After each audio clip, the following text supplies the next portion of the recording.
articulated vehicle. Now, if you know what an articulated vehicle, that means a vehicle that pulls a trailer, but it means a 53-foot or a small 20-foot trailer. And I passed that right off the bat. Then I got my double and triple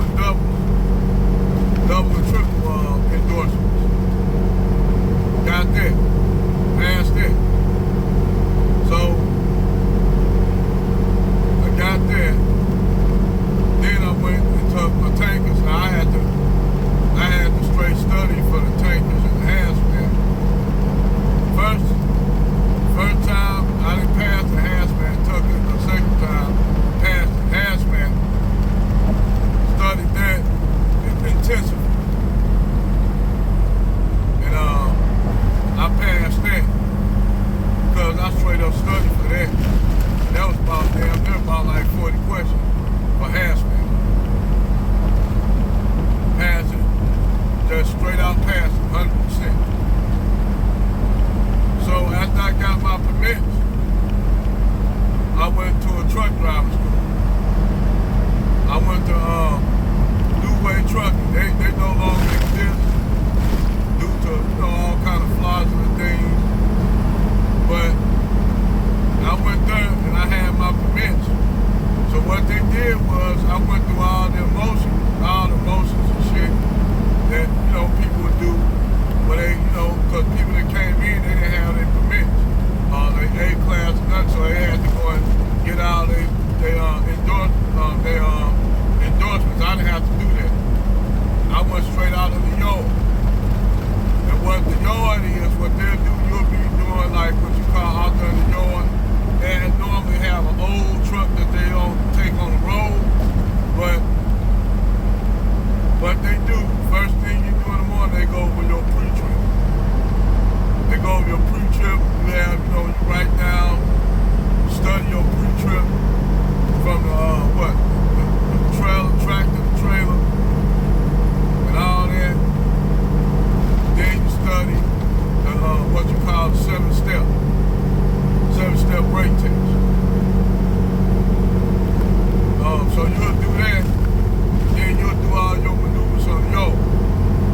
So my first day there, I did all my maneuvers, straight line back and alley dot, left side, right side, alley dot, straight line back and I did the serpentine. Now I don't know if they still do serpentine backing in some of these schools, but I did the serpentine backing my first day. All day long you walked around with the truck. And one day you'll do the left side, blind side alley dock. Next day you'll do sight side, and you'll do straight line. Then on Friday they had what you call the rodeo. The rodeo where you do all the maneuvers. All the maneuvers you might spend all day, damn near all day long doing maneuvers. All day. And normally after I got off of doing training, I went back to work. I went to work because I had a night shift job. I was a security officer for Securitize. So I was a security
at Lilac, you know, and get out, another driver, another trainee, get in, he do the same thing.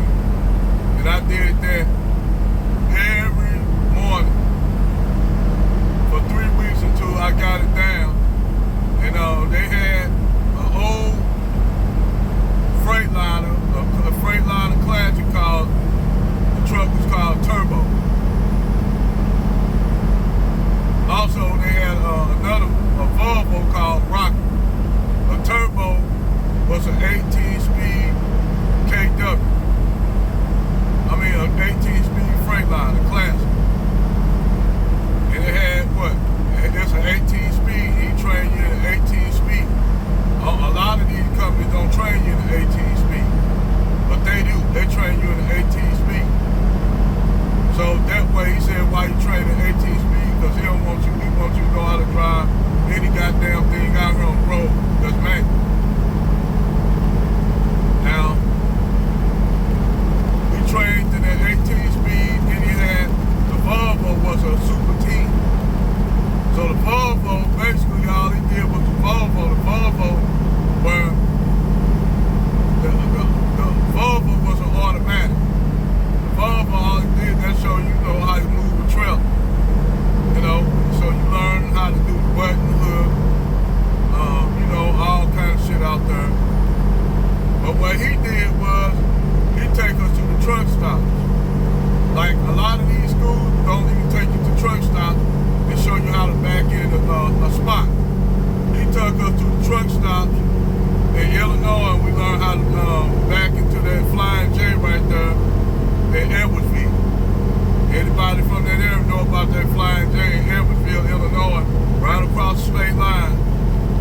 And he taught us how to back in truck stops, taught us how to back in docks, all that shit. A lot of these schools don't teach you that shit.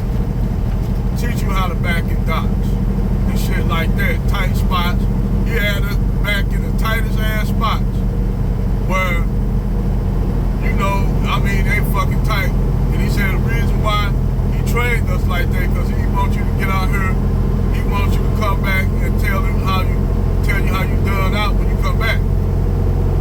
So when I left, after I got my CDL and all that, I came back to the school. And he asked me to get in the truck, show everybody how it's done. Got in, knocked every spot out, didn't hit no run over no cone. No, oh shit, I forgot out there when we went to the examiner. They had a couple spots they went to in Missouri. One out here in Rolla that I'm gonna get ready to go through now, Rolla, Missouri. And man, that motherfucking DOT spot so damn tight. And you do everything they tell you to do that you learned in school. The brake, and you do the inspection, the pre-trip. I'll do the pre-trip inspection. Now, the trick is, if you go there in the evening, damn near when it's time to go, you ain't gonna have to go through all that. They just gonna rush you, do this, rush you through all the other shit, you know. And that's basically what they gonna do, rush you through all the, you know, shit to get you out, cause they ready to go home. The examiner ready to go home. So he'll say, okay, you done that, you don't have to do that. He overlooked the 7th straight air brake, overlooked that, so he took out on the road trip. Took the road trip, passed that with 100%. Knocked that motherfucker out the ballpark. Got my CDL. So that's how I done it. Now, I'm gonna tell you like this. When I first got on the road, I went to a company called PTL out of Murray, Kentucky. You know, back then they had the Columbia class and the Central class Freightliners. And I can tell you, man, they told us that we weren't gonna go to New York City, no New York City run. They're goddamn lie. Our first week out, they ran us straight to motherfucker. We went to goddamn Queens. Man, you talking about a motherfucker that's damn just sweating bullets, driving through the damn little street. You got 2 training. I don't know if PTL still do that, but they put two students together. They call it Dumber and Dumber. You know, the movie like Dumber and Dumber, where they put the two guys on there, you know, Dumber and Dumber, the movie, where they put two trainees in the truck. Man, hey, I'm gonna tell you, like, I'm keeping 100 with y'all. Man, hey, fucking stop sign, any kind of sign, man, I ran over 2 stop signs. I ain't gonna lie when I first motherfucking started. But, you know, man, it was a fucking adventure. So, you know, we went down to Laredo in Brownsville, and down in Laredo, they got a drop yo. So, you know, we went across the border just to have a good time and shit, you know. Went over to, across the border to Laredo. It was called Boys Town back then. You know, that's where all the truckers go at to get drinks, all kind of shit. Drinks, cheap liquor and shit, beer and shit. I'm gonna keep 100 prostitutes and shit. So, this other guy that, you know, that we met in, at Staunton, we had went across the border. Now, we went across the border with this guy named Papa Smurf. Papa Smurf, at that time, I don't even know if he's still alive then. You know, he was an old guy. He was in his 70s, but we call him Papa Smurf. I ain't gonna lie, nigga so black. Now, no, if a nigga so black, had a white beard, we call him Papa Smurf. So, that's what they call him, Papa Smurf. Went across the border, man. So, this man, I'm gonna tell you like this. There was a guy named Jeremy, white boy. White boy Jeremy. The little man, we in the cab. So the Mexican guy, he started talking to this chick. Well, he thought was a chick, but it was a transgender. But it looked like a motherfucking chick, got BBLs and all that shit. So he was tongue kissing the dude, all in the mouth and shit. He was already drunk, tongue kissing the dude, all in the mouth and shit like that. We cracking up, we didn't have like the smartphones back then. We just had, you know, like back then I just had a razor. You know, the razor phone, old flip razor phone. So we kept sending them message, man, that's a dude. Nigga, the motherfucker kept kissing the motherfucker, we kept sending him the text. So he left with the motherfucker, he came back to the homeboy truck a day later, told him, man, don't tell nobody what happened. We started cracking up, and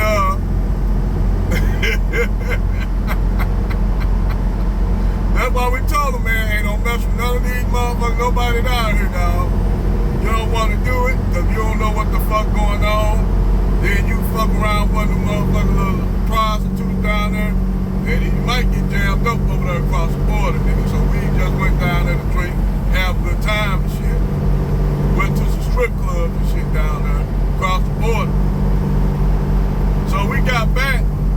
This nigga told us, don't tell nobody what happened down there. But in Mexico, stay in Mexico. Well, oh boy, he finally went to another company.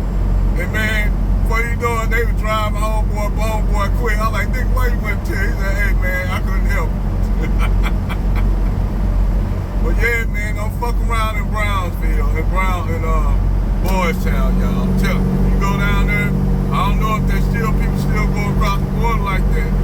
But don't go across the border in Mexico, dog. Like Mexico doing like that shit. Just go down there, have a good time. Go down there, have a good time, but don't mess with none of the prostitutes or none of that shit, man. You don't know what the fuck they got. You know, you don't know what they got. And shit like that. At that time, I was, you know, married, so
do a pre-trip. So, you know, as long as you do an inspection, as long as it's seen what it showed on your logbook. At the time, we had logbooks. We didn't have no electronic logbook.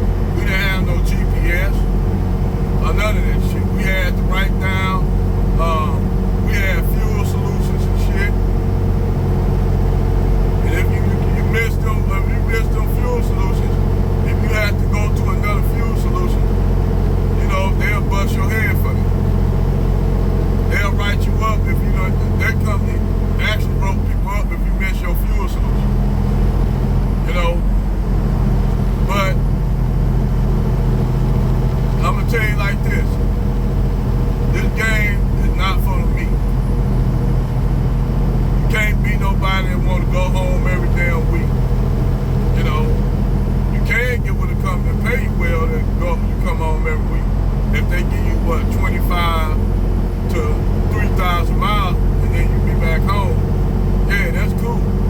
But if you want to make real money, you basically got to be out here on this road. You know, you got to make out here on this road. You gonna see some shit. The road being an OTR driver is different from being a local driver or what you call a regional driver. But you basically living out your truck.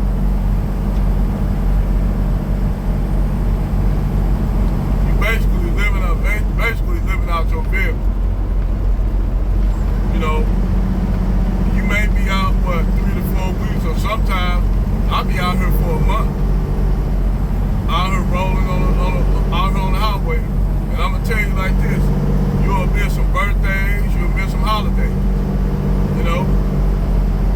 I damn near missed my grandmother's funeral and missed my dad's funeral. Real talk, real spiel. Damn near missed it. You know, you'll miss a lot of shit out here on the road. I'm gonna tell you like this. If you got a girl, and you miss your girl, you try to keep up with her out on this road, you can't think about that out here. I'm just telling you, man, you gotta keep that shit far from your mind, cause you gotta stay focused on this road. You know, it ain't being saying not to think about your girl or nothing. What you doing, all you do. You gotta do. You know, you just gotta, that shit gotta be out your mind. You can't be thinking about that out here. You know, you may have drivers that be out here, motherfucker, just starting in the game, talking about, man, they wanna go home, you know, get home, and they can't get home. And I be letting them greenhorn drivers. We call them greenhorn drivers. Crying about being out here. I'm like, motherfucker, you signed up for this job. This is a lifestyle, people. It's actually not a job, it's a lifestyle. And the men and women that are out here that do this shit, man, you gotta be strong individuals out here. You know, you gotta be a very strong man or woman to be out here and doing this game. This trucking game is not for the meek at heart. You know?